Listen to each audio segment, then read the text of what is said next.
The mind tends to intellectualize non-dual perception, abiding awareness, or self-realization as some sort of spiritual attainment.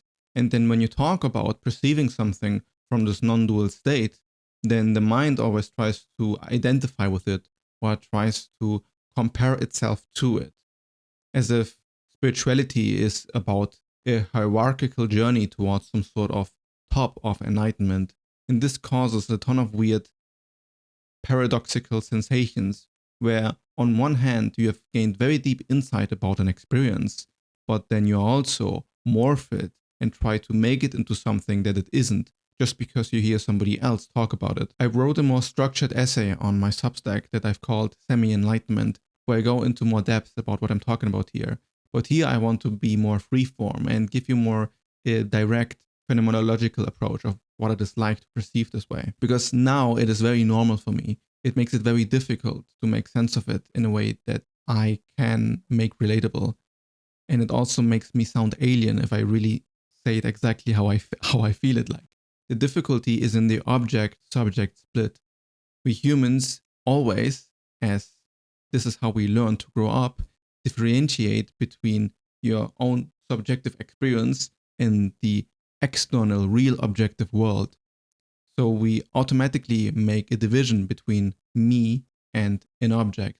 And then you think that there is something behind your head that looks at the world, and what you're looking at is basically the objective reality, and you are just a subject kind of distant from it.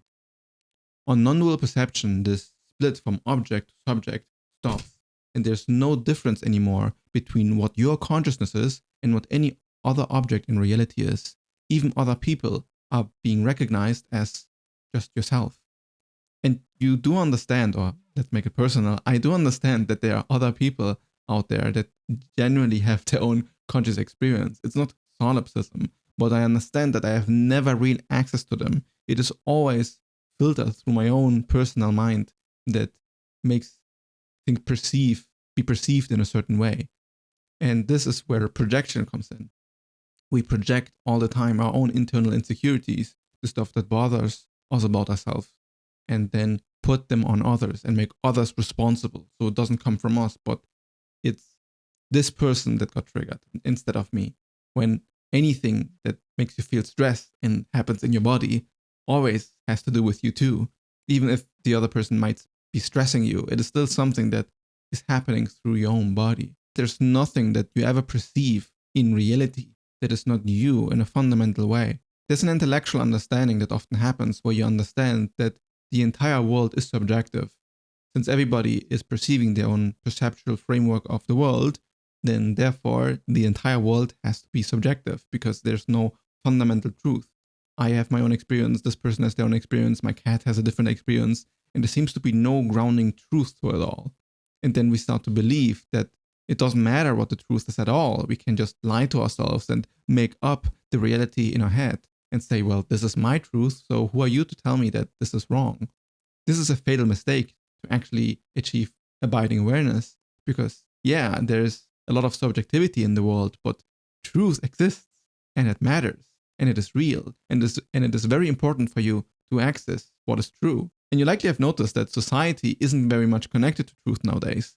And you've also noticed that it doesn't really have anything to do with them being just misinformed or just too dumb to understand what is true, but their identity rejects what is true. Because once you have found something that makes you feel identified with it and comfortable, then there's no reason to change it ever. Why would you change your belief systems? It's uncomfortable. It's not something that is pleasant. So now when you're arguing against somebody, you're not arguing for the truth. You're arguing for the entire self-identity. You are fighting against the belief structure that has been built through thousands of hours of media consumption, a social network that reinforces that this is their identity. And if they were to go against that, then this would be highly deconstructive for their entire life and identity. When you realize abiding awareness, non-dual awareness, what you've actually done is you've deconstructed all identity structures that made you cling to an identity that creates the object-subject split. If there's no you that is stable and containable, then all experience, no matter if it's an object or what you feel in your body, it all starts to merge into one because there's not a need to separate yourself from other people or other objects. All experience gets valued equally instead of saying, I am better than this person, I have the right beliefs, and this person has the wrong beliefs. So my perception of reality matters so much that in a way, whatever they believe is not real. And more so, it's like you perceive them as not being real. This is a fundamental divide that you create through your belief systems. It's like you value the conscious experience of somebody higher just because it aligns with yours. And then you almost cannot conceive or empathize that their other perspective is real. And even if it is real, well, then it doesn't matter to you because they're just wrong and stupid and dumb. This is the political divide that has been increased and fed into further and further. The highest politicians understand that as long as you fight with each other, as long as we fight with each other, then those in power can keep gaining more and more power, since we're not actually seeing that they are the enemy. We're not seeing that we're being controlled by those who actually have the wealth to control things. And instead, it's the immigrants that are at fault, or it's LGBT people and trans people who are at fault, when these populations are often just a very, very, very small aspect of what our society actually has built. But when you are in power and these beliefs are getting questioned, then you might actually be responsible for the destruction of modern society. And taking on this identity isn't very pleasant, is it? But this identity building works on all scales of society. It doesn't really matter what it is you believe in. It always attaches you to some sort of benefit, some sort of comfort, some reality structure that you now feel comfortable in. Going towards abiding awareness to self-realization is deconstructing all sorts of beliefs that made you feel somehow certain in being yourself. And this is not an intellectual gap. You're feeding the ego that creates a gap in perception. By you perceiving yourself to be different than other people, you are transmuting what your conscious experience is like. And then from an intellectual level, you try to imagine what it would mean to be awakened or enlightened or self-realized or entering stream entry, and then you kind of play with this from this mental playing field of separation. This is also the problem when you have a guru or a teacher.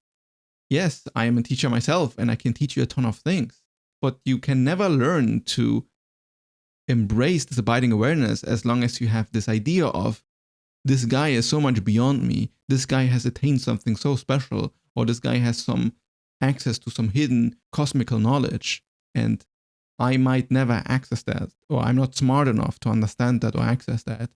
This divide will always create a hierarchy, which is now the spiritual hierarchy, where the spiritual ego lives. I am so much more enlightened than you, and if you get convinced of that, well, now I can actually manipulate you and make you follow me and build a cult around it. This sounds fun. Maybe I should try that. But there is some truth to the spiritual path, where you do access deeper forms of knowledge and deeper forms of understanding and deeper levels of truth. And what is truth in this context? Well, it is stopping to know so much. So the truth that you access through self-realization or deeper states of awareness is actually real, and you can actually access this, but it is a product of shedding beliefs, of shedding what you think you're so certain about. There is a truth underneath that matters and that is real, which makes up our entire reality, but it comes from knowing less. From there, you come into a space of oneness, because there's no separation anymore, not even between truth and falsehood. Everything becomes isness, and this isness is not something to debate or fight against. What it means for me experientially is that I can just never fight the present moment. There is no reason to fight reality for what it is, which required a lot of emotional processing and following the leads that made me feel uncomfortable about myself or reality, about the falsehood that I myself had bought into. Through these belief systems, we create a split in reality, and they become so fundamental that they don't feel like a belief at all to us. I've seen this a lot in spiritual communities where they think at a certain point of awakening that they can access awareness through meditation, and then they can understand how awareness and being are the same thing, but they experience it just as a phase or a certain mode of consciousness the mind can go in when it meditates or takes psychedelics. And then it's like, okay, yeah, I can see or witness my awareness, but it just comes to me when I'm in certain states. And then people tend to think that awareness goes somewhere in the background and you cannot actually access awareness all the time. But from where I'm at now, this seems absolutely unfathomable. How can I not be in awareness? How can not everything that I'm composed of be aware? The camera that I'm looking at right now is as much in my awareness as my words that I can hear when I speak. There's literally no distinction or difference or distance between one sensation or another. All is equally me all the time. I cannot perceive it any other way anymore.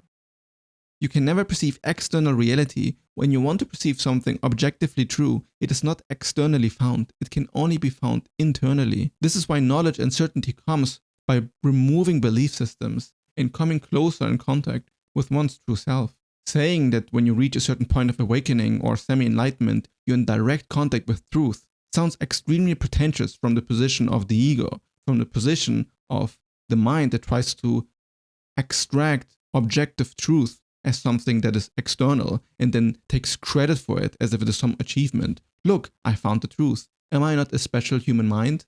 But once the mind sees that your all subjective experience, by the nature of it, is always true, then it becomes quite disorienting. Wait, so you're trying to tell me that whenever I feel an emotion, subjective, there's like an objective reality to it? Like the emotion is there? Really? And it is kind of obvious if you just externalize it and say, this person feels sad, and you can see it. This person is crying, this person is clearly feeling sad, and he is down. And then you ask this person, are you feeling sad? And then this person lies to you and says, no, I'm not sad at all. This person is objectively lying. He is objectively experiencing the emotion of sadness. There's nothing subjective or relative about it. But all experience works this way. There's nothing in your experience that is somehow subjective in a sense. If you're experiencing it, it is real. But illusions can still exist within this framework. There can be multiple layers to it. This is why it's so useful, even if you don't have direct access to non-dual awareness.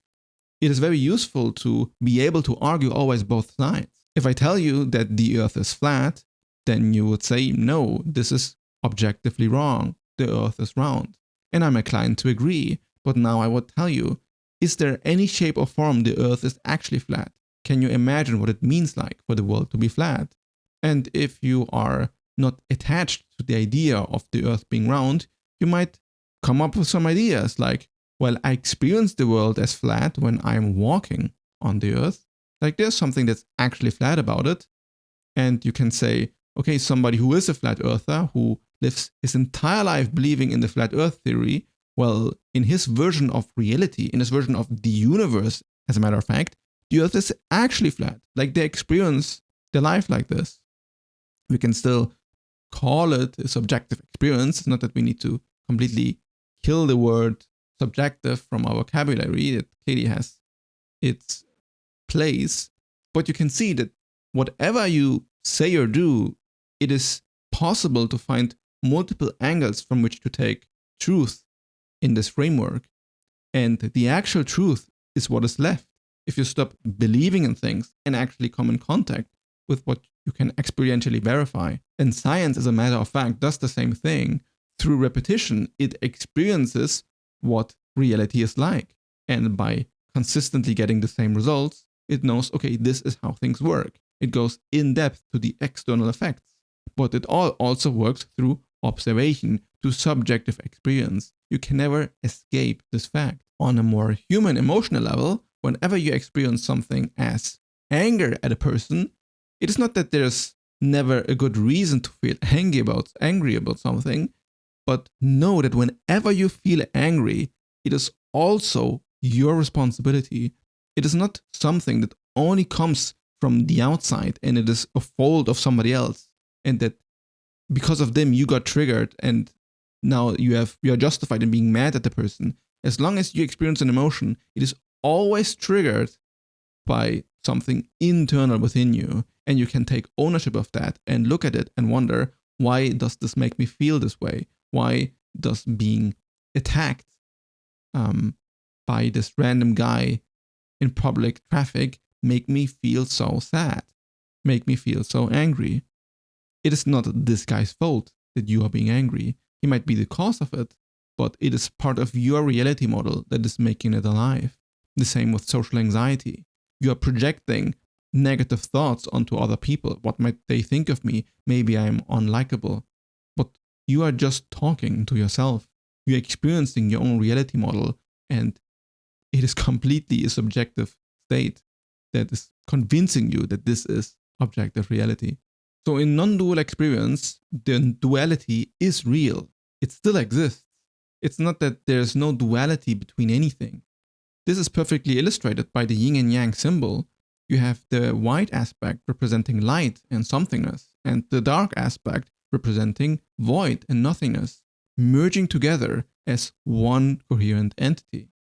There is light and darkness and light, and they work together to form this image.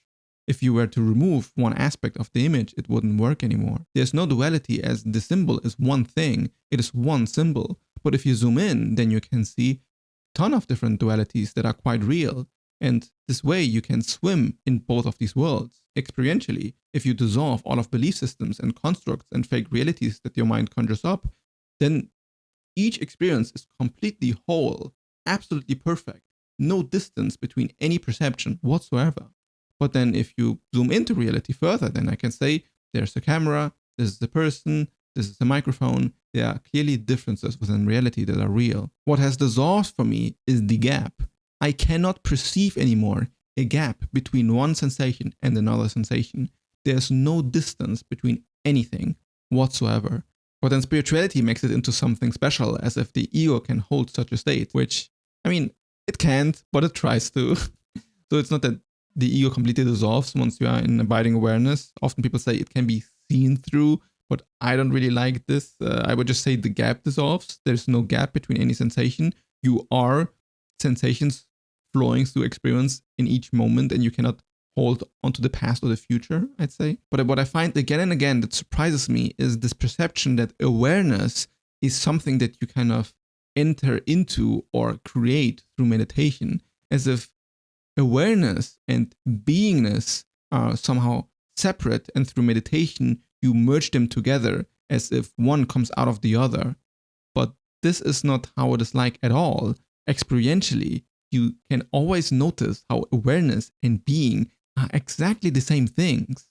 Whenever they become separate is only when you think about them as words or terms you want to define in one way or another. But it is absolutely impossible to separate awareness from being.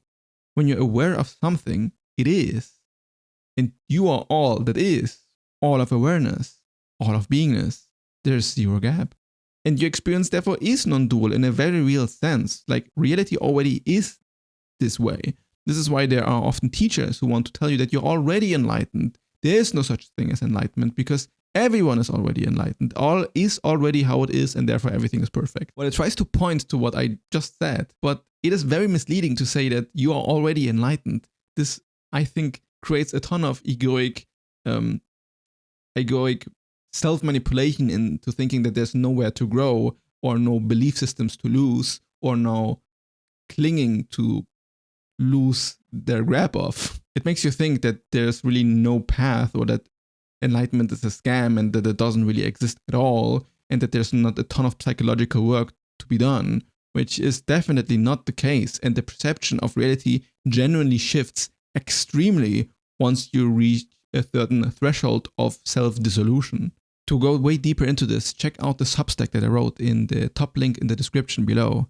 I have made it way more structured and go into different facets of this experience, and am more personal about what it actually entails to be in the state. Even though if on the fundamental layer there's just a non-dual reality that where everything is how it is and there's no way to fight it, experientially you still can fight it, and therefore create in the structure of consciousness some sort of ego or separation where you genuinely perceive yourself to be separate from reality, and you want to close this gap by uncovering your psychological issues, your misaligned beliefs, your insecurities, your delusions of self, your delusions over the nature of reality. And then the closer you come to it, there's a certain point where it all drops and you sincerely lose the ability to create the object-subject split. Then awareness and meditation is what happens all the time. There's not the possibility anymore to not be meditating. It is meaningless. It doesn't make any sense. There's an actual endpoint where you realize no self in a way that changes you forever. There are multiple steps where you go through awakening, and through a part of it, you can get glimpses of what awakening means. But it is not the same as abiding in this awakening or abiding in this awareness of no self. The perceptual shift that happens once it's actually dissolved is incredible. This doesn't mean that there isn't more depth of experience to explore once you reach this merging of subject-object split and are abiding constantly in this awareness state. There's still more intense and deeper states of consciousness where consciousness realizes itself deeper and is even more real and visceral and alive. But after a certain point, the fact of non-self is absolutely undeniable, as you cannot localize yourself in your conscious experience anymore. And this state is very much freeing from all of this ego fighting and arguing against reality and this constant pain that we're in because we think we should be somewhere else than where we are. I'm going to upload much more regularly now, as my entire funnel is all set up for you to awaken. I'm going to keep posting in-depth transformational insights about the nature of reality and spirituality and psychology. I'm going to merge them all and make a nice soup of it that you can drink, that will taste good and that will make you go, of course. So obvious.